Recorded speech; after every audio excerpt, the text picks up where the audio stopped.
जब सूर्य अपनी राशि बदलता है उसे हम बोलते हैं संक्रांति।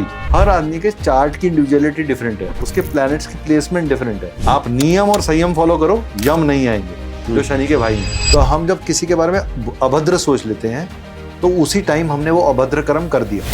किसी अपंग इंसान की बहुत ज्यादा मेडिसिन के थ्रू या इलाज के अंदर सर्जरी में हेल्प करते हैं, ये सबसे अच्छी रेमेडी है। Astrology is not miracle. Astrology आपके लाइफ में से उन कर्मों को नहीं इरेडिकेट कर सकती जो आपने इंटेंशनली खराब किए। आप कोई ऐसी बात बोल बैठोगे पब्लिकली जो आपके ऊपर ही आपको नाम खराब कर देगी। रिलेशनशिप्स किन ग्रहों की वजह से बिगड़ते हैं और उनके उपाय क्या हैं? जब 5वें भाव का स्वामी 7वें भाव में बैठ जाए शादी नहीं होगी। मैं लिख के दे सकता हूँ कि शादी जितनी मर्जी अच्छी स्टार्टिंग में चले, बाद में वो बिगड़नी ही बिगड़नी। क्या एक्चुअल में फेस देखकर एक इंसान दूसरे इंसान के बारे में जान सकता है, उसके नेचर के बारे में जान सकता है? नमस्कार दोस्तों, स्वागत है आपका फिर से हमारे नए पॉडकास्ट में। एस्ट्रोलॉजी को लेकर ना हमारे पास काफ़ी सारे क्वेश्चंस आ रहे हैं और सबसे ज़्यादा डिमांड आ रही है हमारे पास निकेत कपूर जी की। तो लोगों के सवाल लेकर और कुछ जो वर्तमान में घटनाएं घट रही हैं उसको लेकर कुछ सवाल हैं लोगों के मन में। तो निकेत जी, स्वागत है आपका हमारे पॉडकास्ट में फिर से एक बार। धन्यवाद आज बुलाने के लिए। धन्यवाद की क्या बात है सर, हम मेरे से ज़्यादा फेमस तो आप हो रखे हैं पॉडकास्ट में आजकल। जितनी डिमांड आपकी है इस पॉडकास्ट के थ्रू। Thank you. लोग कहते हैं कि भाई निकेत जी को बुलाइए, हमारे कुछ सवाल हैं, उसके कुछ उनको आंसर्स चाहिए। बिल्कुल। तो सबसे पहले स्टार्ट करने से पहले पिछले कुछ टाइम से ना आप भी सुन रहे होंगे कि शनि ने अपनी राशि बदली है। बिल्कुल परिवर्तन और उस पे लोगों को डराया बहुत जा रहा है, कुछ लोगों को खुश बहुत किया जा रहा है। तो सबसे पहले तो उसको समझना चाहेंगे कि जो शनि ने राशि बदली है उसका प्रभाव है क्या एक्चुअल में। देखिए, सबसे पहले ये समझिए कि राशि परिवर्तन है। हाँ जी, राइट। अब ये राशि परिवर्तन बाई चांस संजोग से ऐसे समय पे हुआ जब संक्रांति भी हुई या संक्रमण भी हुआ। ओके। संक्रांति और संक्रमण का मतलब समझे। जब सूर्य अपनी राशि बदलता है उसे हम बोलते हैं संक्रांति, यानी सक्र आंति। पिछली राशि से उसने अंतर किया, संक्रमण। हाँ जी। अगली राशि में एंटर किया। अब दो ऑपोजिट एनर्जी, एक बहुत ही हाई फायर और एक बिल्कुल कोल्ड एनर्जी आपस में आके सबसे पहले मिले। हाँ जी। तो एक तरीके से पिता और पुत्र का बैर है। हम सब जानते हैं शनि और सूर्य का आपस में बैर है। हाँ जी। पाइसेस साइन में मिल रहा है जिसका एलिमेंट पानी है। पानी जो हमारे इमोशंस, हमारे विचार, हमारे चलने को शो करता है, हमारी फ्रीडम को। पाइसेस साइन खुद अपने आप में एक लिबरेशन का साइन है, छोड़ने का साइन है। हाँ जी। लेट गो का साइन है। हाँ जी। तो वहाँ आपको आके वॉर क्रिएट हो रहा है। और पाइसेस साइन में हम कहते हैं कि आप अपने हायर ऑक्टेव को अचीव करते हो। हाँ जी। You know, transform, biggest transformation happen in that sign. तो जिस भी राशि, वो साइन जहाँ भी जिस लगन चार्ट में लिखा हुआ है वहाँ वो ट्रांसफॉर्मेशंस होनी है। ओके। वहीं आके राहु महाराज बैठे हैं, वहीं आके मरकरी बैठा है, वहीं आके शुक्र बैठा है। हाँ जी। तो जब इतनी सारी एनर्जीज अलग अलग ऑक्टेव की मिल रही हैं तो एक वॉरफेयर क्रिएट हो गया। ओके। हाँ, इससे शनि के पाइसेस में आने से फर्क नहीं पड़ा। शनि के साथ जो और प्लैनेट्स वहाँ जुड़े उन्होंने एक बड़े वॉलेटिलिटी क्रिएट करी ग्लोबल लेवल पे। ओके। बहुत सारे लोग, क्या होता है कि वो ग्लोबल लेवल की चेंज को इंडिविजुअलिस्टिक लेवल पे सोचना शुरू कर देते हैं। ओके। हर आदमी के चार्ट की इंडिविजुअलिटी डिफरेंट है, उसके प्लैनेट्स की प्लेसमेंट डिफरेंट है। तो शनि का सिर्फ पाइसेस में जाने से फर्क नहीं पड़ेगा। शनि ट्रांजिट है। ओके। ट्रांजिट का मतलब क्या है कि मुझे पैकेट मिला था, मुझे डिलीवर करना है। लेकिन अगर मैंने ट्रेन ही गलत पकड़ ली तो क्या मैं आप तक वो पैकेट पहुंचा पाऊंगा? नहीं पहुंचा पाऊंगा। तो हमें इंडिविजुअल चार्ट के अंदर डेप्थ में जाके समझना पड़ता है कि ये ट्रांजिट का रियल इम्पैक्ट क्या है। एक जेनरिक इम्पैक्ट, यस, अगर आप कहेंगे मेष राशि है तो मेष राशि वाले के लिए 12वें घर के अंदर ये ट्रांजिट हुआ। ओके। हाँ, तो 12वें घर में जब वो ट्रांजिट हो रहा है तो उसकी इन्वेस्टमेंट्स, उसकी खर्चे, उसके एक्सपेंशन के प्रोग्राम्स, उसकी नेटवर्किंग, उसके ऊपर उसका प्रॉब्लम आने वाला है। ओके। रिस्ट्रिक्शंस आने वाले हैं। तो उसको बहुत सोच समझ के अपने पैसे को लगाना है। Maybe it is also telling you take care of your father, okay, take care of your investments, take care of your money. यही राशि परिवर्तन अगर हम कहें वृषभ राशि वाले के लिए हुआ, टॉरस साइन के लिए हुआ, तो उसके 11वें घर में संक्रमण हुआ। हाँ, ये एंट्री हुई। शनि महाराज जो 11वें घर की में एंटर कर रहे हैं पाइसेस साइन के अंदर it is talking about friends, relationship, enjoyment, events, in areas को वो इम्पैक्ट करेंगे ओके इन सर्टेन वेज। अब नेटल चार्ट के अंदर उस साइन के लिए, वृषभ साइन के लिए शनि एक अच्छा प्लैनेट माना जाता है, ओके बट वो सूर्य के साथ है, वो राहु के साथ है, वो बुध के साथ है, वो वीनस के साथ है। तो ये जो 5 एनर्जीज टकरा रही हैं उसकी वजह से वॉलेटिलिटी बढ़ेगी। So there will be some kind of an illusion, there will be some kind of confusion. Don't give bigger commitments to things, take caution. Shani कह रहा है caution, okay take a time of caution, it is a time for caution to you. अब जिसके भी चंद्रमा से एक घर पहले अगर वो आ रहा है तो उसकी 7.5 भी शुरू होने वाली होगी, या शनि चंद्रमा के ऊपर आ रहा है तो 7.5 का सेकंड फेज होगा, चंद्रमा से अगले घर में जा रहा है तो 7.5 का तीसरा फेज होगा। तो ये शनि के एडिशनल एट्रीब्यूट्स निकल के आगे अपनी अपनी राशि में सब लोग देख सकते हैं कि मेरे शनि मेरे चंद्रमा से कहाँ बैठा है। ओके अगर एक घर पहले बैठा है तो स्टार्ट हुई है, चंद्रमा के ऊपर बैठा है तो सेकंड फेज स्टार्ट है, जो सबसे डिफिकल्ट या कह सकते हैं चैलेंजिंग फेज होता है। और 7.5 एज के हिसाब से, क्या वो पहली 7.5 है, दूसरी है, तीसरी तो एक बहुत ओल्ड एज में जाके आती है, वो आई एम श्योर नहीं होंगे ऐसे लोग, वो या बड़े लिमिटेड होंगे, बट मेजर लोग या तो फर्स्ट फेज में होते हैं या सेकंड फेज में होते हैं। ओके तो उसके हिसाब से हम उसको और फर्दर डिकोड कर सकते हैं। उसके लिए एक एलैबोरेशन चाहिए। आई थिंक ये पर्टिकुलर जो आज हम बात कर रहे हैं सिर्फ शनि के ट्रांजिट की बात कर रहे हैं कि शनि पाइसेस में गया तो क्या होने वाला है। अब हम बात करेंगे मिथुन राशि की। अगर हम मिथुन राशि के ऊपर चले जाते हैं तो मिथुन राशि के लिए ट्रांजिट हुआ है 10वें घर पे। तो 10वें घर का हुआ है प्रोफेशन का हाउस है। अच्छा, 10वें घर की खूबसूरती क्या है, ये आज तक लोग इस चीज को इस तरीके से नहीं देखते कि चौथे घर से 7वां घर है और 9वें घर से दूसरा घर, यानी मारक स्थान है, माता पिता के लिए मारक स्थान। यानी माता पिता की हेल्थ के ऊपर किसी ना किसी तरीके की प्रॉब्लम जरूर आएगी, बिकॉज सूर्य शनि राहु इकट्ठे बैठे हैं। राहु जो सूर्य को चलने नहीं देता, जो आपके सोल को हैप्पीनेस नहीं देता, जो आपकी इम्यूनिटी को तोड़ता है। शनि जिसका काम है रिस्ट्रिक्शन करना, तो नेम फेम डिफेमेशन होना, रिस्ट्रिक्शंस आना, काम के अंदर एलिगेशंस आ जाना, इस तरह की प्रॉब्लम्स हमें सामने से नजर आती दिखती हैं इन चीज़ों के लिए। तो उनको बहुत ज़्यादा केयर करना है। जेमिनी साइंस वालों के लिए take care of parents, take care of your job, don't enter into any kind of arguments with your bosses, is very very important for them. अब हम बात करते हैं कैंसर साइन की। कैंसर साइन के लिए ये जो संक्रमण हो रहा है ये 9वें भाव में हो रहा है। कैंसर साइन के लिए शनि एक बहुत अच्छा प्लैनेट नहीं है, it's a difficult planet for that particular sign. तो वहां पे फादर, बॉसेस, किस्मत, वाइफ के साथ बातचीत में, क्योंकि 7वें भाव से तीसरा भाव है कम्युनिकेशन ऑफ वाइफ, उसके बीच में मतभेद। 7वें भाव से तीसरा भाव होने का कारण मतलब आपके ब्रदर इन लॉ, उसके साथ आपको दिक्कत आने वाली है या प्रॉब्लम हो सकती है। तो ससुराल पक्ष में सोच समझ के अपनी बात कहें या अपनी बहुत ज्यादा ओपिनियनेटेड ना हो वहां पर। It can be a time of job loss also, और अब major job change, job loss होगा नगर, बाद में मेजर जॉब चेंज होगा। और ये चीज 2.5 महीने की है, तो इसको 2.5 साल की तरह ना देखें, एक पीरियड है। सो अगर आप ये 2-2.5 साल हम अपने अंदर, शनि का सबसे अच्छा इलाज क्या, संयम।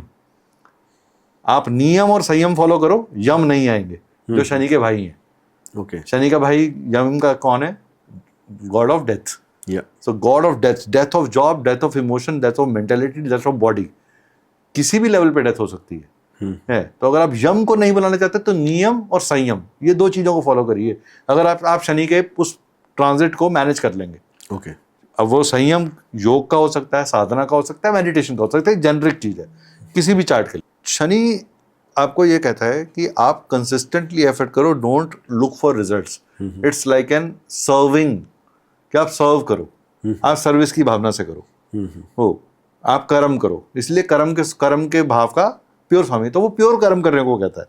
जब हम ग्रीड ले आते हैं, जब हम लालच ले आते हैं अपने अंदर कि मुझे ये किया तो मुझे ये तो मिलना ही चाहिए, तो वहां हम प्रॉब्लम में आ जाते हैं। ऐसे केस के अंदर 80% ऑफ टाइम आदमी अपनी ईगो के प्रॉब्लम्स के कारण चीजों को छोड़ देता है, खराब कर देता है। तो ये चीज नहीं करनी। अब हम बात करेंगे आगे लियो साइन के लिए। लियो साइन की अगर हम बात करने जा रहे हैं तो लियो साइन के लिए ये पर्टिकुलर ट्रांजिशन जो होने जा रहा है 8वें भाव में हो रहा है। 8वें भाव का खुद का स्वामी शनि है, तो शनि अपने घर में आ रहे हैं, बट 8th हाउस है, it's a house of barren, वीरान, cremation ground, it's a house of ससुराल, it's a house of unknown activities, suddenness के साथ। ओके। तो जो भी एक्टिविटी होगी वो सडननेस के साथ पिटफॉल के अंदर आदमी गिरेगा। हाँ, और लेकिन इतने प्लैनेट्स होने के, राहु के वहां पे हो जाने के कारण और ज्यादा वॉलेटिलिटी बढ़ती है। तो इनके लिए सबसे बड़ी प्रॉब्लम, इनको 8th हाउस से रिलेटेड रेमेडी जरूर करनी है। किसी महामृत्युंजय का जाप सबसे बढ़िया, शिव जी की आराधना, शिव जी के रुद्र रूप को शांत करने की कोशिश करना, शिव जी पे जल चढ़ाना, ये सबसे अच्छी रेमेडी है। या किसी अपंग इंसान की बहुत ज्यादा मेडिसिन के थ्रू या इलाज के अंदर सर्जरी में हेल्प कर देना, ओके। ये सबसे अच्छी रेमेडी है। देखिए, मैं बहुत सारा रेमेडीज देने में को बताने में बिलीव नहीं करता, बिकॉज लोग सिर्फ रेमेडी सुनते हैं बिना एनालिसिस के। अगर मैं ये रेमेडी आज बोल रहा हूँ तो ये एक मैंने सिर्फ एक प्रोस्पेक्टिव से बोली है कि वो वहाँ है। बाकी प्लैनेट्स की दशा दृष्टि क्या है, उनकी दशाएं क्या चल रही हैं, इससे बहुत बड़ा फर्क आएगा। तो इनको एज इट इज मत लगाइए। तो वो हर इंसान की कुंडली के हिसाब से? हर कुंडली के हिसाब से आपको एक आकलन करना पड़ेगा। वो आकलन में हमें बताना पड़ेगा उसके हिसाब से कि हमें करना क्या है। ओके। है, हो सकता है रेमेडी सिर्फ अपने अंदर एक एक्सरसाइज करना ही हो, या ब्रीदिंग एक्सरसाइज करना ही हो। आप कहेंगे ये कौन सी रेमेडी है जी, सांस तो हम रोज ही लेते हैं, लेकिन सांस लेने का भी एक तरीका है, राइट। अब हम बात करते हैं कन्या राशि के लिए। ये साइन जो है 7वें भाव से जा रहा है। 7वें भाव जहां सूर्य, शनि, राहु, वीनस, मरकरी सबसे इंपॉर्टेंट भाव है हमारे जीवन का, पिविट है, पूरे चार्ट का पिविट है, वो सेंट्रल होल पॉइंट है, स्ट्रोक पॉइंट है। बिल्कुल। Because collaboration, partner, marriage, public image, bank, सब यही है। ओके। तो आपको वॉलेटिलिटी कहाँ है, आपको रिस्ट्रिक्शंस कहाँ आ रही हैं, आपका वॉरफेयर कहाँ चल रहा है? वॉरफेयर चल रहा है 7वें भाव में। तो आपको वाइफ के concerns, health concerns, mental attitude, public में अपना ओपिनियन देना, आप कोई ऐसी बात बोल बैठोगे पब्लिकली जो आपके ऊपर ही आपको नाम खराब कर देगी। ओके। आप पे इल्जाम आ जाएगा, आपको व्यापारिक संबंधों में कमी या नया व्यापार करने में रिस्ट्रिक्शन आएगी। ये जो पैसा लगा हुआ है उस जिस ग्रोथ के लिए लगाया था वो ग्रोथ नहीं मिल पा रही। ये संबंध उन लोगों को प्रॉब्लम भी देने वाला है जो फॉरेन कंट्री में जाना चाहते हैं। तो उनको थोड़े टाइम के लिए लगेगा, 2-2.5 महीने के लिए मेरा वीजा नहीं लग रहा, मेरी सेटलमेंट नहीं हो रही, मेरे को फॉरेन से कोलैबोरेटिव बातें नहीं आ रही। ओके। अब इसी संक्रमण को हम ले जाते हैं आपके तुला राशि के लिए, लिब्रा के लिए। लिब्रा में ये साइन जा रहा है 6 Shani Rahu, malefic planets behave very nice, but all malefics in together are creating lot of legality. Okay. Legal accidents, hospitalisations, इस तरह के वॉलेटिलिटी हमें सामने होती नजर आती है। ओके। रेमेडी क्या है? रेमेडी सबसे अच्छी है अगेन संयम और नियम, इसको फॉलो करें। Don't argue, don't take, learn to respect the view point of other people, don't be over confident about what you are saying, don't get into a maya कि मुझे सब पता है, मैं जानता हूँ। ओके। हाँ, मुझे डोंट, हाँ, और मुझे आज ही डिसीजन चाहिए। ओके। क्योंकि राहु सूर्य को कहता है तुझे सब पता है, तू राजा है, तू कैसे झुक रहा है, तूने नहीं झुकना। शनि कहेगा नहीं, तू ब्रेक मार के चल, नहीं तो मैं नहीं चलने दूंगा तेरे को। तो आपको कंट्रोल करना है, you have to adapt.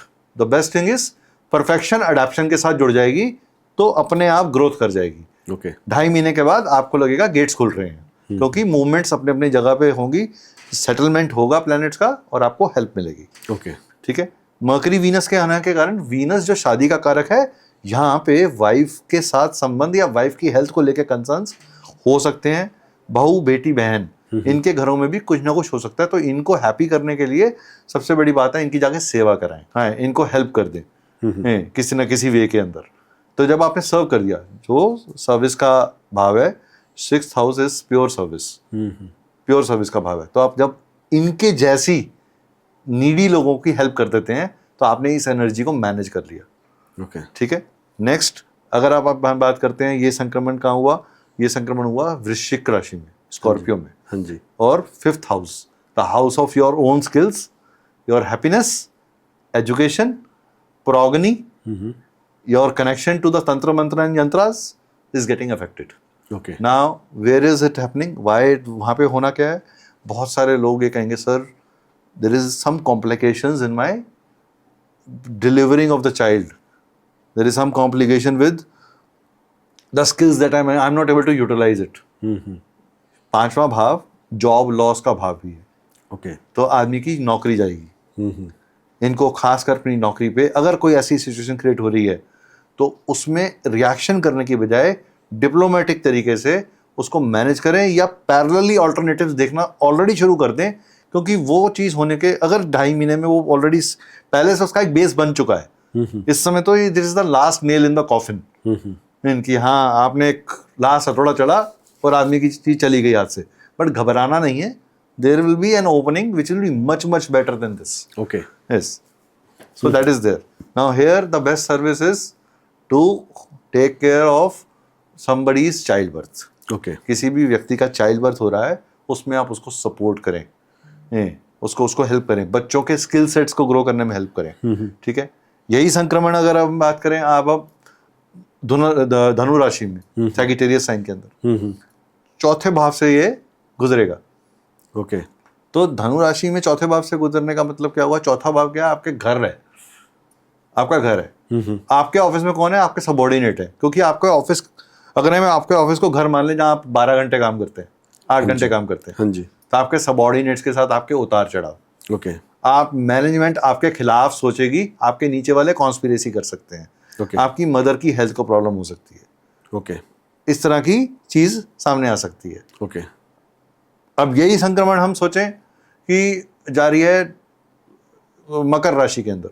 Okay. मकर राशि जो शनि की खुद की राशि है, उससे वो तीसरे भाव में जा रहा है। तीसरे भाव का शनि आपको मेहनत करवाएगा, लेकिन वहां पे राहु और सूर्य के प्रेजेंस होने के कारण आपको कहीं ना कहीं ये चीज एक ऐसा प्रॉब्लम भी क्रिएट करेगी कि आपका communication to the level satisfaction नहीं होगा, या आप अपना कॉन्फिडेंस लूज कर जाओगे। ओके। आप नेगेटिवली चीजों को सोच सकते हो या नेगेटिव एस्पेक्ट ऑफ साइड को एक्सप्लोर कर सकते हो। तो इसमें सूर्य और राहु के निवारण के ऊपर काम करें, शनि आपको अच्छे रिजल्ट दे देगा। ओके। हाँ, राइट, तो दैट इज देयर।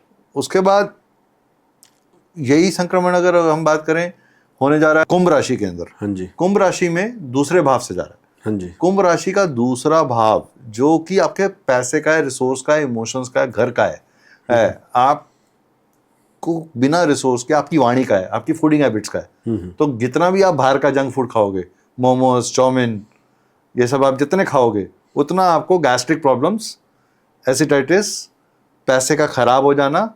आपकी ज़बान पे अपने सलाइवा को कंट्रोल करिए, अपने लालच को कंट्रोल करिए, और बोलने से पहले तोलिए, तोल मोल के बोल।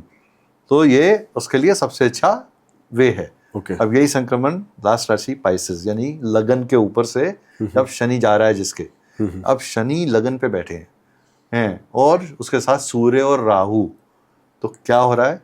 ग्रहण शापत योग हो रहा है। बुध मरकरी साथ, बुध और शुक्र के साथ होने के कारण ये और ज्यादा मैरिटल लाइफ में अगेन प्रॉब्लम क्रिएट करने वाला है। अब शनि की दृष्टियां जो हैं, अगर हम बात करें मोटी मोटी 3, 7 और 10, शनि अपनी तीसरी दृष्टि, 7वीं दृष्टि और 10वीं दृष्टि से चार्ट को देखते हैं। इसी संक्रमण को आप जब देखें तो शनि की दृष्टि अफ्लिक्ट करती है, परेशान देती है। तो जहां जहां मैंने आपको शनि का प्लेसमेंट बताया, वहां से आप तीसरी, 7वीं और 10वीं दृष्टि दे दिए, तो वो एरियाज ऑफ लाइफ से रिलेटेड कंसर्न्स आपको दिखने शुरू हो जाएंगे। एक simple D code for 2.5 months transit of 2.5 months problem area because of many planets together. Shani तो यहाँ पे 2.5 साल रुकेंगे, प्लैनेट्स आगे निकल जाएंगे। अब बीच में राहु और शनि ने मिलना है। इस पॉडकास्ट के थ्रू हम आपको ये बताने की कोशिश कर रहे हैं दोस्तों कि मोमेंट्री पीरियड को इतना हैविक भी नहीं बनाना कि आप अपनी प्रोग्रेसिव माइंडसेट को छोड़ दें, लेकिन कॉशन ज़रूर करनी है। और बहुत लोगों ने इसको इतना ज़्यादा हैवी कर दिया कि लोगों को ये लग रहा है कि ये 2.5 महीने में शायद ज़िंदगी ख़त्म हो जाएगी। ज़िंदगी ख़त्म नहीं होगी। Even after the tsunami there was a life, even after the revolution there was a life. So there will be a life, and mundane level पे इसका इम्पैक्ट जा रहा है। ऑलरेडी हम अमेरिका में, थाईलैंड में, यूरोप के अंदर वॉरफेयर्स देख रहे हैं। ये वॉरफेयर है इसलिए बिकॉज ऑपोजिंग एनर्जीज टकरा रही हैं। अब जिस कंट्री के लिए जो प्लैनेट जितना ज़्यादा परम्बल होगा, उस कंट्री में उस हिसाब से इम्पैक्ट आने वाला है। अगर किसी पर्टिकुलर जगह पे शनि प्रबल हैं तो शनि का इम्पैक्ट हमें देखने को मिलेगा, शनि रेजिस्टेंस पैदा करेगा। आप ऑलरेडी देख रहे हैं गोल्ड उठा पड़ा है, स्टॉक मार्केट बिल्कुल डाउन है, it is because of this, और अभी गोल्ड और उठेगा। इट इज ओनली आफ्टर जुलाई हमें एक स्टेबिलिटी दिखेगी, बिकॉज सारे बड़े प्लैनेट्स स्टेबलाइज हो जाएंगे अपनी अपनी जगहों पे, और फिर उनके कंसिस्टेंट इम्पैक्ट्स अच्छे और बुरे दोनों हमें एक स्ट्रीमलाइन वे के अंदर दिखेंगे। अभी एक्सट्रीम सिचुएशन है, तो जब एक्सट्रीम सिचुएशन हो, बिल्कुल नौकरी ना हो तो भी डिसीजन नहीं करने चाहिए। नौकरी हो और बहुत अच्छी एकदम से अचानक से 5 लाख की नौकरी मिल जाए तो ज़रूरी नहीं है कि वो टिकेगी। तो लेट इट गेट स्टेबलाइज। ओम नमः शिवाय। Take care of your health, take care of your parents, take care of good karmas that you want to do, take control your greed and believe in the God. This is the best remedy that, and I think most of the astrologer इसके अलावा 10 remedies बोलते हैं। मैं कहता हूँ सबसे बढ़िया remedy है भगवान में बिलीव करो और अपने कर्म में बिलीव करो। कर्म ठीक करो, अपने आप आपको चीज़ें ठीक मिल जाएंगी। And learn to keep patience. Okay, thank you Niket ji, पहले तो सभी राशियों के बारे में इसका प्रभाव क्या होगा वो बताने के लिए। और जैसा आपने कहा कि ये हम देख भी रहे थे टीवी चैनल्स पे या यूट्यूब पे ही कि काफ़ी लोग ना इसका एक हवा बना के बैठे हुए थे। और जैसा आपने कहा कि ये टाइम ड्यूरेशन ही 2.5 महीने की है, और वो भी ग्लोबल लेवल पे उसका ज़्यादा इफेक्ट है, यानी कंट्रीज़ पे, वॉरफेयर्स पे, इन सब चीज़ों पे, और इंडिविजुअल्स पे उतना नहीं है। अब हम अगले सेगमेंट में आते हैं। हमारे पास ना कुछ क्वेश्चंस आए कुछ लोगों के। तो सबसे कॉमन क्वेश्चन ना वही रिलेशनशिप इश्यूज़ को लेके ही रहता है। तो ये समझना चाहूँगा कि रिलेशनशिप्स किन ग्रहों की वजह से बिगड़ते हैं और उनके उपाय क्या हैं। ग्रह को समझने से पहले समझ लेते हैं हमारे कौन कौन से भाव इन्वॉल्व हैं जिनसे रिलेशनशिप को हम देखते हैं। हाँ जी। तो पहला भाव हम खुद हैं, और 7वां भाव मेरा पार्टनर है। हाँ जी। Opposite partner. हाँ जी। यानी जो आपको ऑपोजिटली क्रिटिसाइज कर सके। आपकी बीवी के सिवा आपको कोई और ऑपोजिट क्रिटिसाइज नहीं कर सकता, और आप उसी का क्रिटिसिज्म लेते हो बिल्कुल हैप्पीली। बिल्कुल, चाहे अंदर जो मर्जी आप बोलते रहो, लेकिन आप हैप्पीली लेते हो, and you have to take it, because वो आपकी अर्धांगनी है। बिल्कुल है, राइट। और अनमैरिड लोगों के लिए उनके पार्टनर, राइट, उन अनमैरिड लोगों के लिए उनके पार्टनर। अब हम बात करते हैं लव और अरेंज। हाँ जी। ये 2 वर्ड हमें सुनने को मिलते हैं, तो पहले लव को समझ लेते हैं। हाँ जी। अब एक लव है जो प्रख्यात है, सबको दिख रहा है कि हाँ यार इनका तो अफेयर चल रहा है, they are going around with each other, probably they will get married. हाँ जी। तो वो हमारा 5वां भाव है। एक अफेयर ऐसा जो हिडन है, ओके, तो उसमें हमारा 8वां भाव आ जाता है। तो अगर हमारा 5, 8, 11 भाव जुड़े हुए हैं, उन पे कोई बुरी दृष्टि नहीं है, तो आदमी हिडनली लव अफेयर करके मैरिज कर लेगा। ओके। और अगर खुला हुआ है तो बाद में सेकंड हाउस जो आपकी फैमिली है, लड़की का सेकंड हाउस यानी 8वां घर, वो उसकी फैमिली है, उनकी सहमति से वो शादी हो जाती है। लव कम अरेंज मैरिज जिसे हम बोल देते हैं।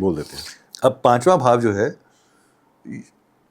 5वें भाव ऐसा, अब आप कहेंगे सर 5वां भाव लव मैरिज है और 7वां भाव मैरिज है, आपकी मैरिड लाइफ है, करेक्ट, आप देखते हैं। बिल्कुल। लेकिन हम कहते हैं कि जब 5वें भाव का स्वामी 7वें भाव में बैठ जाए, शादी नहीं होती। ओके। शादी के लिए प्रॉब्लम है। ओके। 7वें भाव का लॉर्ड या 7वें भाव का कारक जो शुक्र है, शादी का कारक कौन है? शुक्र अगर चार्ट में खराब हो रहा है तो सबसे पहला सिंबल है कि शादी में प्रॉब्लम है। ओके है। अब शुक्र खराब कैसे हो रहा है?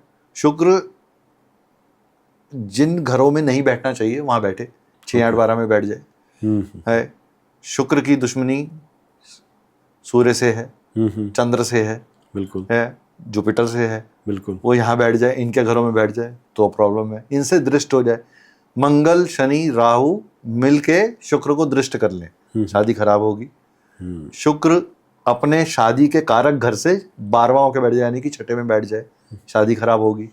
7वें घर, 6ठे घर का स्वामी 7वें घर में बैठ गया, house of dispute, sitting in marriage, problem होगी। हाँ जी। राहु या केतु 7वें घर में आ जाए, प्रॉब्लम होगी। केतु अगर आएगा तो आदमी को ऐसा व्यक्ति पसंद आता है जो किसी को समझ में नहीं आता। ओके।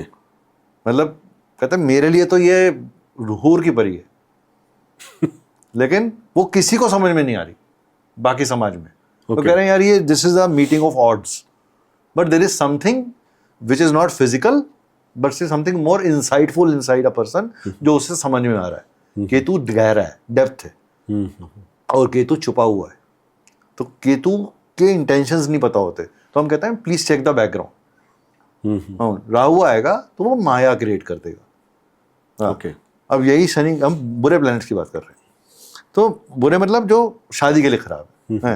अब शनि है, हम वैसे तो कहते हैं शनि दिग्बली है 7वें घर में, बिल्कुल डायरेक्शनल स्ट्रेंथ मिलती है उसको, लेकिन शादी के लिए शनि इन 7th house is not a very good placement. Okay It might attract unwanted extensions of affairs, or the person will not be very happy with his own partner, or will not get that satisfaction and with his own partner, which he'll search outside. So उसको वहाँ पे आपको अपने character को अच्छा रखना है. Shani 7th house, the person has to keep his character very good. अगर कैरेक्टर अच्छा, शादी अच्छी. ना शनि कहता है मैं तेरे को सिक्योर तो करूंगा, तेरी शादी खराब नहीं करने दूंगा, लेकिन इसी शादी के लिए तेरे को परेशान करता रहूंगा. ओके शनि का काम क्या है? आपको रिस्पॉन्सिबिलिटी उठानी है. शनि इज भारी, पहाड़ है वो, तो कहता है जिम्मेवारी उठा. तो आप जितनी जिम्मेवारी उठाओगे, जितनी आपकी टांगें दर्द करेंगी, जितनी आपका सिर दर्द करेगा घर की जिम्मेवारियों को लेके, और आप उसमें कोशिश करोगे कि मैं अपने पार्टनर को मैक्सिमम खुश रखूं, your married life will turn like a gold, okay otherwise it is a black coal. ये शनि का प्रभाव है 7वें भाव का. ओके ठीक. मंगल खराब हो और शुक्र को देख ले, साथ राहु मिल जाए, आदमी वोमेनाइजर बन जाए. Many affairs, uncountable affairs, like हमारे संजय दत्त साहब. Okay 354 girlfriends, right. बिल्कुल ही himself doesn't know how many affairs he had, right. Counting खत्म हो जाती है. काउंट खत्म हो जाती है. दैट इज करो, he is not forcing anybody. हाँ जो जिसके साथ वो अफेयर कर रहे हैं वो भी तो एग्री कर रहा है. बिल्कुल. सो अगर फोर्स करवाता तो वो तो फिर गलत चीज जाती ना, वो सामाजिक नहीं होती वो. बिल्कुल. तो अब तक तो उसके ऊपर कोई ना कोई एक्शन हो होता होता. बिल्कुल. It's a mutual.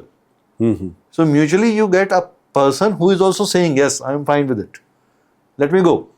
एक हमारे मिनिस्टर साहब है, नाम नहीं लूंगा, आज उम्र हो गई, उम्र बचपन की, दिल बचपन का, बहुत अफेयर्स करे. हाँ जी. राइट. कबीर बेदी साहब, सेलिब्रिटीज में, what is his age, how many wives he has. See their charts, आपको ये कॉम्बिनेशंस दी जाएंगे. शुक्र अफेक्टेड होगा, राहु होगा पंचम भाव से. राहु जब भी शुक्र को 9वें भाव में देखेगा, आदमी के अफेयर्स देंगे. शुक्र खुद 9वें भाव में आ जाएगा तो आदमी थोड़ा आशिक मिजाज हो जाता है. शुक्र अगर दूसरे भाव में बैठा होगा तो भी आदमी आशिक मिजाज हो जाता है. तो he should control his nerves. Okay. This is the time when he has to control that. तो मैरिज ऐसे बिगड़ती और खराब होती है. ओके. और जो कभी कभी क्या होता है, बहुत से लोग एक गलती बहुत बड़ी ये करते हैं, सिर्फ बर्थ चार्ट देखते हैं. अगर नवांशा में वो चीज सुधर रही है तो मे बी शुरू में दिक्कत आएगी, बाद में समझ जाएगी. लेकिन अगर नवांशा में प्रॉब्लम ज्यादा प्रोविलेंट हो गई तो मैं लिख के दे सकता हूँ कि शादी जितनी मर्जी अच्छी स्टार्टिंग में चले, बाद में वो बिगड़नी ही है. So you have to don't miss. Rules हैं, हर किताब के रूल्स हैं, हर एस्ट्रोलॉजी के रूल्स हैं. कोई पद्धति खराब नहीं है, कोई पद्धति बुरी नहीं है. हर पद्धति के रूल हैं. लोग आधी पद्धति वो और आधी दूसरी लगा देते हैं, तो फिर प्रेडिक्शंस का बैंड बच जाता है, और फिर लोग कहते हैं कि हमारी प्रेडिक्शंस काम नहीं कर रही, या हमें प्रेडिक्शन देना नहीं आ रहा, या ये हमें करेक्ट बात नहीं बता रहा. ये प्रॉब्लम बहुत बड़ी है आज के डेट में. जो यंग बच्चा आज पढ़ रहा है 1500 2000 रुपये में, 5000 रुपये में, वो एस्ट्रोलॉजी पढ़ के अपने को एस्ट्रोलॉजर डिक्लेयर कर देता है, और किसी पॉडकास्ट, किसी पोर्टल के ऊपर जाके काम करना शुरू कर देता है आधी अधूरी जिंदगी के साथ.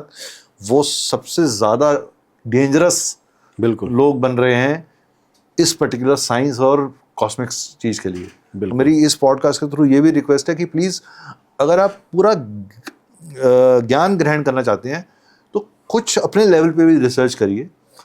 कोर्स एक पाथवे है, बिल्कुल है, या कोई भी चीज़ एक पाथवे है, तो आप प्लीज़ उसको डेप्थ में पढ़िए. अगर आप नहीं पढ़ने का इच्छा रखते हैं और कंसल्टेशन दे रहे हो, तो एटलीस्ट चेक कि हाँ उस आदमी का बैकग्राउंड क्या है, बिल्कुल उसका एक्यूरेसी लेवल्स कैसे हैं, उनको जाकर मिलिए, उनसे बात करिए.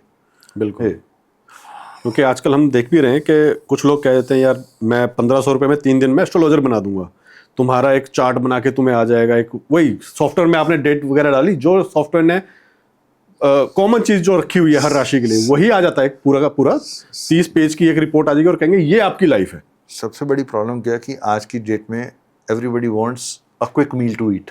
बिल्कुल. सो ना पढ़ने वाले में पेशेंस है और ना पूछने वाले में सब्र. बिल्कुल. तो जो आता है वो भी कहता है जी कोई ऐसा मेथड बताओ 15 मिनट के अंदर आप मुझे बता दो. आप बिलीव नहीं करेंगे, मेरी आज तक का रिकॉर्ड है, मैं कभी भी कोई पत्री देखनी होती है मैं एक दिन पहले मंगाता हूँ.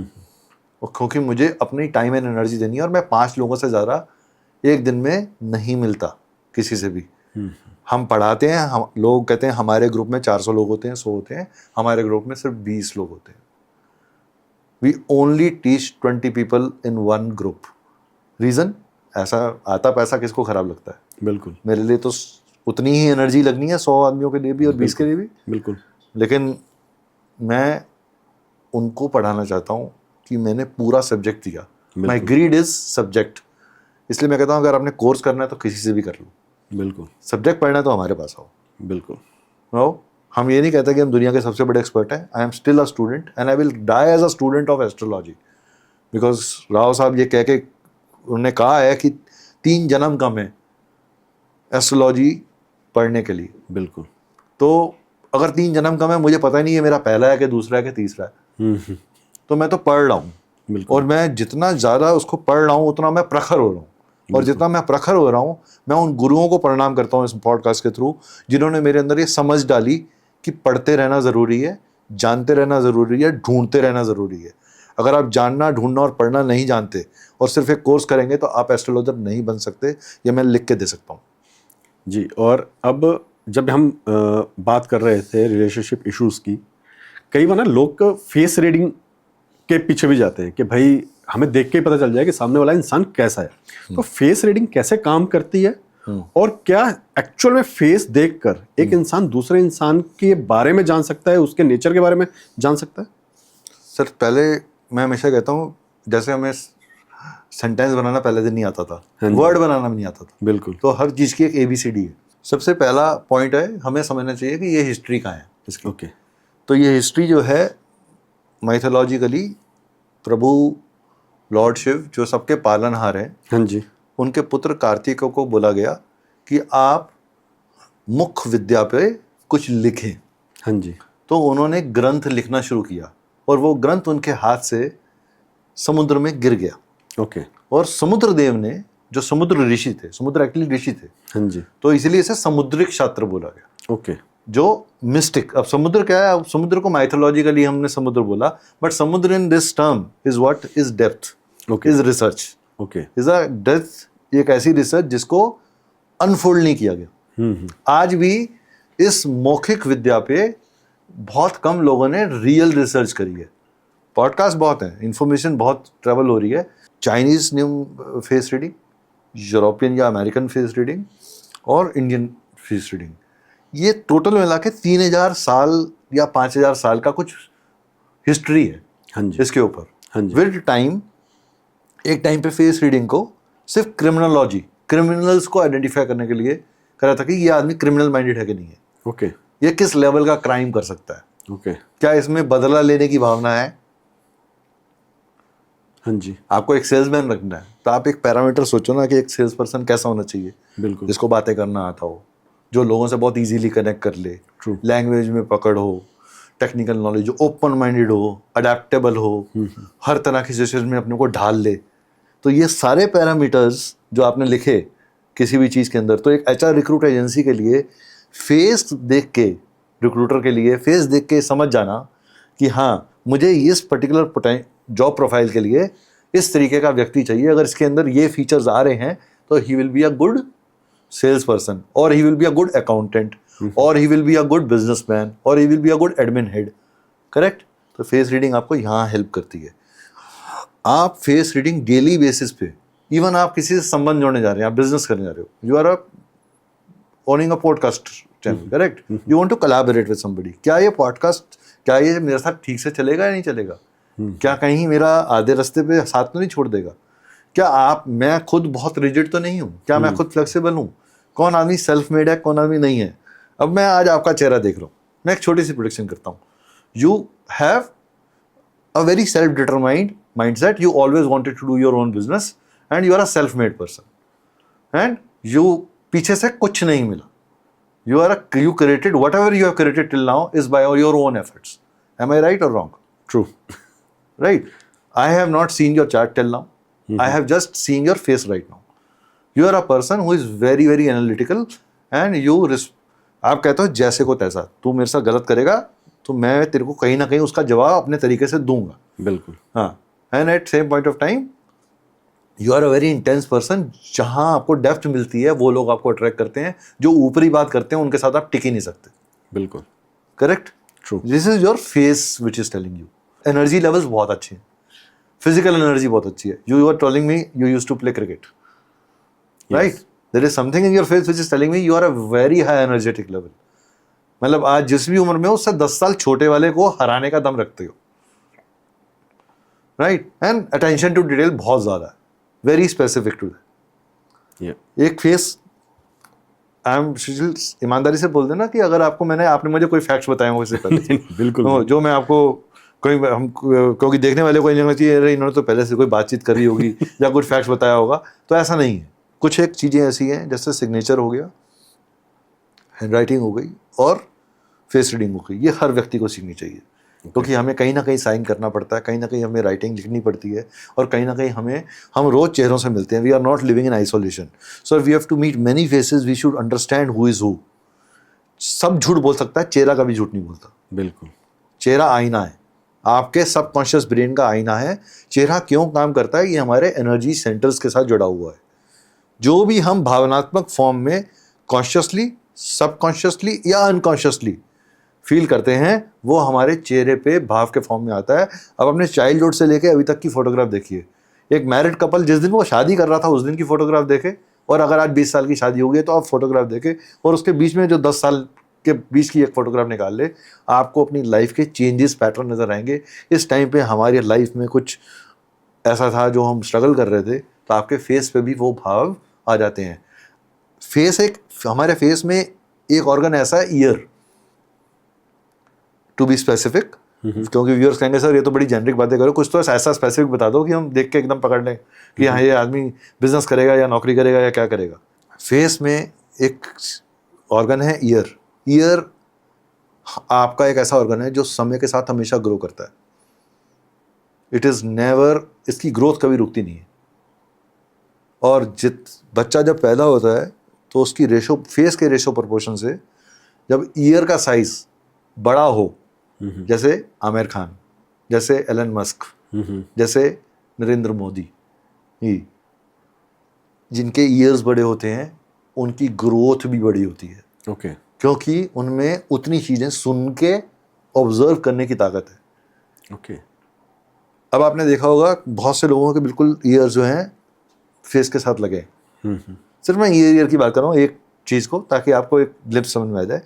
वो लोग बहुत अच्छे एनालिटिकल और ऑब्जर्वर्स होते हैं, लिसनर्स होते हैं. Okay. People who are having a forward coming years, जिनके ईयर्स हम सामने, जैसे आमिर खान के हम देख सकते हैं, दे आर वेरी टेक्निकल, बहुत एनालिटिकल है. अटेंशन टू परफेक्शनिस्ट एटीट्यूड आ रहा है. अब ईयर के अंदर भी कॉम्पोनेंट्स, आपको सर ईयर में क्या कॉम्पोनेंट हो सकते हैं? आपकी पूरी बॉडी आपका ईयर है. अगर आप एक बच्चे के सोए हुए वॉर्म को देखो तो जो आपके ईयर लॉब है ये उसका सर है और ये उसकी टांगे हैं. ओके. राइट. तो आपके बॉडी, आपका बचपन और आपका बुढ़ापा आपके ईयर से समझ में आ जाएगा. ओके. अगर यहाँ कोई डिफॉर्मिटी है किसी भी लेवल पे तो वो आपके लाइफ के स्ट्रगल को शो करेगी. ओके. ये साइंटिफिक साइंस है. इसको इंग्लिश टर्म्स के अंदर एक साइंटिफिक टर्म है फिजियोग्नोमी. समुद्रिक शास्त्र जो है उसका एक पार्ट है. समुद्रिक शास्त्र इज मौखिक, केमिस्ट्री एंड एस्ट्रोलॉजी. ओके. ये तीन का कॉम्बिनेशन समुद्रिक शास्त्र है. उसमें से एक पार्ट जो है वो मौखिक है. मौखिक विद्या, मुख विद्या, जिसको इंग्लिश टर्म्स में, यूरोपियन टर्म्स में या चाइनीज टर्म्स में, चाइनीज मेडिसिन के अंदर इसका साइंस बोला गया, फिजियोग्नोमी. दे हैव, चाइनीज लोगों ने इस पर्टिकुलर चैप्टर पे बहुत काम किया. Okay. One of the best books are from China. हमारे ऋषियों ने भी इस पे बहुत ज़्यादा काम किया, लेकिन उसको डीकोड करने के लिए आज अच्छे लोग लिमिटेड अवेलेबल हैं. ओके. जो ढंग से इसको एक्सप्लेन करना चाहते हैं, बताना चाहते हैं.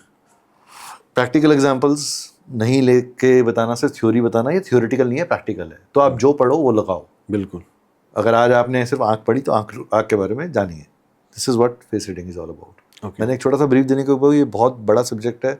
इतना इस छोटे से समय के अंदर इसको बहुत ज़्यादा एलैबोरेट करना बड़ा डिफिकल्ट होगा मेरे लिए. But yes, we are soon starting this course and एक ऐसा प्रोग्राम हम लेके आ रहे हैं जो जेन्युइन लर्नर्स हैं उनके लिए। Again seats are very very limited, don't expect moons from us. हम 20 से 24 लोग 30 लोग से ज़्यादा नहीं लेते अपने बैचेस के अंदर, और हम कोशिश करते हैं कि कंट्रोल बैच हो ताकि लोगों को पढ़ने में मज़ा आए और हमें पढ़ाने में मज़ा आए। We are not in run of making millions. Okay, अब जो हमारे कुछ व्यूअर्स हैं जिनका फेस रीडिंग पे काफ़ी क्वेश्चंस रहे कि कैसे लोगों को पहचाने, रिलेशनशिप्स में सही से जाएं, वो लोग अगर ये बैच करना चाहें तो कैसे कनेक्ट कर सकते हैं, और क्या उनके लिए हमारे लिए क्या ऑफर रहेगी? देखिए, सबसे अच्छी बात है कि आपका एक चैनल ऐसा है जो बहुत डेडिकेटेडली और बहुत सीरियस सब्जेक्ट्स को और सीरियस लोगों के साथ जुड़ के काम करता है। हाँ जी। तो मैं सबसे पहले कहूँगा कि they can contact you, just send you a message, okay, we will issue you a promo code. Okay, आप वो प्रोमो कोड जब हमारे को वो बताएंगे कि हमें ये प्रोमो कोड यहाँ से मिला, उनको एक व्हाट्सअप देना पड़ेगा हमारे को। हाँ जी। हमारी टीम उनसे कनेक्ट करके उनको एक क्रॉस ऑफर देगी Okay. जो सिर्फ आपके चैनल के थ्रू आए हुए लोगों के कारण होगा, और वो लिस्ट हमें आपसे मिलेगी। ओके, कि ये लोगों ने हमें रिस्पेंड किया, we are sending you the list. तो वो एक सेपरेट डेटा मेंटेन हो जाएगा उसका। Okay. और हम आपको अपडेट भी देंगे इस बात का कि हमने इनमें से इन लोगों ने हमारे साथ जुड़े हैं या एनरोल किया है या लाइक किया है। अगर आप हमारे खुद के चैनल को भी अगर आप लाइक सब्सक्राइब करते हैं या पसंद करते हैं, या आप सुशील के साथ जुड़कर आगे कोई और आप टॉपिक्स भी बताइए प्लीज़ हमें। हम ये चाहेंगे कि आप कैसे टॉपिक्स पे चाहते हैं कि हम वीडियोस लेकर आएँ। Astrology, numerology, vastu, crystal healing, graphology, ये सब्जेक्ट्स हमारे एक्सपर्ट सब्जेक्ट्स हैं। हम expertise in 7 subjects, aura reading या ऑरा स्कैनिंग। तो आप इन टॉपिक्स हमारे साथ शेयर करिए। Medical astrology, marriage astrology, children and profession, आप जो टॉपिक बोलेंगे हम उस टॉपिक के ऊपर आपको कोशिश करेंगे कि गूढ़ ज्ञान दे सकें, ताकि my journey is to create a real awareness about correct ज्ञान, करेक्ट नॉलेज। तो वो प्रोमो कोड आपको मिल जाएगा। वो प्रोमो कोड इधर 5% एंड अप्रॉक्सीमेटली अराउंड 5% के आसपास का आपको एक इमीडिएट रिबेट मिल जाएगा जो भी ऑफर चल रही होगी उसके अलावा। मान लीजिए हमने 1500 रुपये का ऑफ दिया हुआ है कोर्स के ऊपर, सबके लिए है वो आपके लिए भी वैलिड है। ओके, लेकिन अगर आप सोल सेरेनिटी के सब्सक्राइबर्स के फॉर्म में आते हैं और हमें अप्रोच करते हैं किसी लर्निंग प्रोग्राम के लिए या कंसल्टेशन के लिए, तो हम 5% फ्लैट ऑफ इमीडिएटली कर देंगे। ओके, जैसे ही, हाँ, people who are going to pay in instalments they might not get that immediately, but once and final instalment is paid. Okay, that's great. और लोगों से भी कहना चाहूँगा जाते जाते कि कई बार ना आप लोग, क्योंकि हर बंदे की एक इच्छा होती है, हर बंदा चाहता है कि वो जल्दी ग्रो करे, और उसमें कुछ ऐसे लोगों के चक्कर में फंस जाता है कि भाई ये शब्द बोलो तो आपके पास पैसा पैसा आ जाएगा। कॉन्वोलेक्सा पूरी दुनिया बोलने लग गई थी। अभी से आज से मैं कुछ ही महीने पहले की बात करूं तो सबके पास पैसा नहीं आया, और इन चीज़ों से ये रेमेडीज़ नहीं है, पहले तो ये समझो। ठीक है, कोई किसी ने फ्रांस में या स्पेन में कह दिया कि भाई मैंने कॉन्वोलेक्सा बोला और मेरा बिजनेस चलने लगा, तो ऐसा नहीं होता है। यूट्यूब पे, इंस्टाग्राम पे आके खुद को सेंसेशन बनाने के लिए मैं यहाँ नंबर लिख दूंगा तो पैसे आ जाएंगे, ऐसा कुछ नहीं होता है। साइंस है एस्ट्रोलॉजी, इसको साइंस की तरह ही समझिए और उसे as a science, as a medicine उसको अपने जीवन में लेके आइए। ये जो असल में जो साइंस की तरह इसको लेते हैं ना, वो डॉक्टर्स की तरह काम करते हैं। वो ऐसा नहीं है कि आप आए और कह दिया कि नहीं ये हो जाएगा, नहीं होता है भाई, नहीं होता है।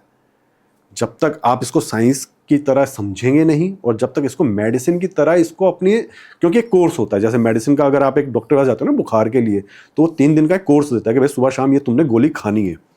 आप अगर आधे में छोड़ दोगे ना तो फिर हफ्ते बाद वही बीमारी वापस आ जाती है, ये आपने नोट भी किया होगा। तो वही चीज़ है, इसे साइंस की तरह समझिए। और जब आप एक चीज़ को ना सीरियसली समझते हैं और एक विश्वास के साथ समझते हैं तो वो आपके ऊपर काम करती है। कमेंट में लिख दीजिएगा जितने लोगों को कॉन्वोलेक्सा से फ़ायदा हुआ है। मैं मान जाऊंगा कि अगर 10 कमेंट भी आ गए कि हाँ कॉन्वोलेक्सा से उनका बिजनेस जो है वो आसमान छूने लगा। ऐसा नहीं होता जब तक वो मेहनत नहीं करेंगे। हाँ, मैं ग्रहों को मानता हूँ, मैं एस्ट्रोलॉजी का बिलीवर हूँ, लेकिन उनका सॉल्यूशन भी है। अगर कहीं कोई ग्रह खराब है आपका तो उसका सॉल्यूशन भी है, और इस चीज़ को निकेत जी भी मानेंगे इस चीज़ को। सर देखिए, सबसे बड़ी बात है कि वैदिक संस्कृति जो है ना, वो वेद मंत्रास यंत्रास की है, लेकिन सबने, जितने भी ऋषि हैं, उन्होंने कहा कि क्या तू ये मानता है तेरे से गलत काम हुआ? बिल्कुल। तो और आप कहते हो हाँ जी मुझसे हुआ। तो देयर आर सर्टेन थिंग्स जिनको हम इवेड नहीं कर सकते। Astrology is not miracle. बिल्कुल एस्ट्रोलॉजी आपके लाइफ में से उन कर्मों को नहीं डेडिकेट कर सकती जो आपने इंटेंशनली खराब किए। बिल्कुल। अगर आपने इंटेंशनली किसी के लिए अपशब्द बोला, बैक बिचिंग करी, या किसी के बारे में बुरा सोचा, या दिमाग के अंदर भी there is a line called rape happens in thought. बिल्कुल। तो हम जब किसी के बारे में अभद्र सोच लेते हैं तो उसी टाइम हमने वो अभद्र कर्म कर दिया। बिल्कुल। जैसे ही हमने वो अभद्र कर्म करा, हमें उस अभद्रता का बीमारी के फॉर्म में, स्ट्रगल के फॉर्म में, मैरिड लाइफ की अनहैप्पीनेस के फॉर्म में, बच्चों के फॉर्म में, पेरेंट्स के डिजीज़ के फॉर्म में हर्जाना देना पड़ेगा। बिल्कुल। जिन कर्मों को आपने जान के नहीं किया लेकिन पास्ट लाइफ के किसी कर्ज के कारण या किसी चीज़ के कारण आ गए, उनको by way of donations, serving, help, साधना आप कर सकते हैं। इस बेसिक सिंपल चीज़ को अगर आप समझ लेंगे तो आपको इस समझ में आ जाएगा कुछ तो हमें झेलना ही पड़ेगा। भगवान ने अगर हमें फिर जन्म दिया है, there is something that we have to go through and that is for learning. अगर हम वो लर्निंग लेसन नहीं समझेंगे अपना, तो then I think we are into a bigger problem. अगर हमने प्रॉब्लम के बाद सीखा नहीं, प्रॉब्लम आना बड़ी बात नहीं है लेकिन सीखना बड़ी बात है। बिल्कुल। अगर आपने प्रॉब्लम आ गई और आपने सीख लिया कि हाँ ये मुझे नहीं करना चाहिए था, या ये मेरे लिए लर्निंग लेसन है, या चेंजिंग है, या ये मुझे ट्रांसफॉर्म करना है अपने अंदर। और ट्रांसफॉर्मेशन दोस्त बहुत ईजी वर्ड है बोलने के लिए, करना बहुत मुश्किल है। बिल्कुल। आप अपने सुबह की एक चाय छोड़ के देखिए, क्या आप 11 दिन चाय छोड़ पाएंगे? क्या अगर 8 घंटे मोबाइल पकड़ते हैं तो क्या आप 8 घंटे की जगह 4 घंटे मोबाइल पकड़ेंगे? अगर आप में से जितने लोग मेरे से सहमत हैं, सबसे पहले क्लोज ऑल योर नोटिफिकेशंस। आपको कोई लॉस नहीं होगा, मैं लिख के देता हूँ ना। कोई भी नोटिफिकेशन, चाहे व्हाट्सएप की हो, चाहे फेसबुक की हो, जितनी भी सोशल मीडिया की आपकी नोटिफिकेशंस एक्टिवेटेड है, close them all right now. Make an hour for your self कि मैं दिन में इस आवर के अंदर अपनी नोटिफिकेशंस देखूंगा, अदरवाइज नहीं देखूंगा। बिल्कुल। आप ये पैटर्न चेंज करके देखिए, आपको चेंज नजर आ जाएगा। आप ये पैटर्न चेंज करके देखिए कि मुझे उठते ही 5 मिनट के लिए भगवान का नाम लेना, सिर्फ 5 मिनट, और लंबी सांसों के साथ। आपको एक एग्जांपल दे देता हूँ बहुत इजी समझने के लिए। A human being breathes approximately 1 minute में 15 बार। A dog breathes around 60 times. बहुत शॉर्ट ब्रीथ है उसकी और बहुत तेज चलती है। उम्र कितनी है? 16 साल की से 20 साल की। हमारी उम्र कितनी है एवरेज? 75 साल की। टॉर्टॉइस की ज़िंदगी कितनी है? 300 साल की, क्योंकि उसकी ब्रीथ बहुत लंबी है। वो 1 मिनट में मुश्किल से 5, 7 से 8 या 9 ब्रीथ लेता है। मैं फिगर मेरी थोड़ी बहुत आगे पीछे हो सकती है, मेरे को आज वो एग्जैक्ट फिगर नहीं पता, because I was researching for this कि why does a tortoise live, so reason was breath. तो जितनी लंबी सांसें लेंगे उतने श्वास आपकी अच्छी रहेगी, जीवन अच्छा रहेगा। और उस हर लंबी सांस में अपने को ये मैनिफेस्टेशन करिए कि मुझे अच्छा इंसान, अच्छा कर्म और अपने आप को ट्रांसफॉर्म करना है to a better human being. जितना बेटर कर लेंगे, एटलीस्ट आने वाली उतनी जनरेशन्स को स्ट्रगल कम देके जाएंगे। और जितना बेटर नहीं करेंगे, you are giving in legacy a struggle to your own lineage. So please take care of that. May God bless you. ओम नमः शिवाय। Take care. Thank you.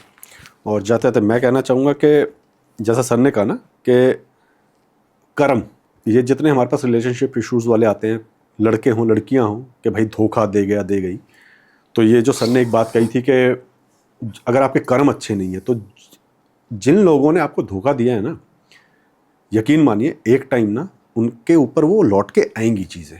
वो चाहे कितनी पूजाएं करवा लें, चाहे कितने अपने ऊपर अगर उनके ग्रह खराब हैं वो कितने करवा लें, ये उनका जो पास्ट में जो उन्होंने आपके साथ धोखा किया ना, वो उनके ऊपर, उनके फैमिली में, उनके बच्चों पे भी आएगा। भाई साहब, जिसने आपको धोखा दिया, क्या उसके बच्चों को कभी कोई धोखा नहीं देगा? ज़रूर देगा। और अपने आप को ना मैनिफेस्टेशन के लिए जितने मेरे पास कॉल आते हैं, मैं क्लियर कर दूं आज भी फिर से सबको, मेरे पास मैनिफेस्टेशन की कोई फीस नहीं है। ना मैं मैनिफेस्टेशन की फीस लेता हूँ, ना लॉ ऑफ अट्रैक्शन की फीस लेता हूँ। जो सक्षम होते हैं लोग वो खुद अपनी मर्जी से जो दे दें, जो नहीं सक्षम है वो वैसे भी कर लेते हैं, क्योंकि मेरे लिए लोगों की ज़िंदगी बचाना ज़्यादा ज़रूरी है, ना कि पैसा कमाना। ठीक है, हम भी कभी एक टाइम था जब डिप्रेशन एंग्जाइटी से निकले, तब लोगों ने, दोस्तों ने कुछ सलाहें दी, कुछ हेल्प करी, अलग अलग टेक्निक्स का सहारा लिया हम लोगों ने उनसे निकलने के लिए। और मैंने ये चीज़ देखी कि कुछ लोगों, हम तो अफोर्ड कर सकते थे, कुछ लोग अफोर्ड नहीं कर पाते, तो वो ना दबे दबे दबे रह जाते हैं। तो उस चीज़ से निकलने के लिए मैनिफेस्टेशन की मेरे पास कोई फीस नहीं है। आइए, लेकिन मैनिफेस्टेशन पे आने से पहले ना अपना माइंड बनाइए। जिन लोगों को आपको मैनिफेस्टेशन से वापस लाने की ज़रूरत पड़ रही है, उनके रीजंस पे जाइए और फिर सोचिए कि क्या उनको वापस लाके वो रीजंस दोबारा क्रिएट नहीं होंगे, क्या वो चीज़ें सुधर जाएंगी। तो मैनिफेस्टेशन किस चीज़ का करना है, उस जो इंसान धोखा दे के, लड़ के, झगड़ के, आपको ब्लॉक करके चला गया है, उसको वापस मैनिफेस्टेशन करना है या अपनी लाइफ में हैप्पीनेस को मैनिफेस्ट करना है। तो इस चीज़ को समझिए। और thank you Niket ji, thank you sir, thank आप यू फिर आए व्यूअर्स की आई होप हाई डिमांड। जिस पर्पस से हमने ये किया है वो पर्पस अगर हम लोगों ने सर्व किया है तो आई थिंक आपके कमेंट्स, लाइक्स, शेयर्स हमें बताते हैं, हमें इनकरेज करते हैं। बिल्कुल, एटलीस्ट मेरे लिए वो it is like an boost is the secret of my energy. So your comments are secret of my energy. तो आपके कमेंट्स शेयरिंग ज़रूर करिए। अगर कुछ सुधारना है हमें तो वो भी बताइए, हम उसे सुधारेंगे। धन्यवाद। Thank you.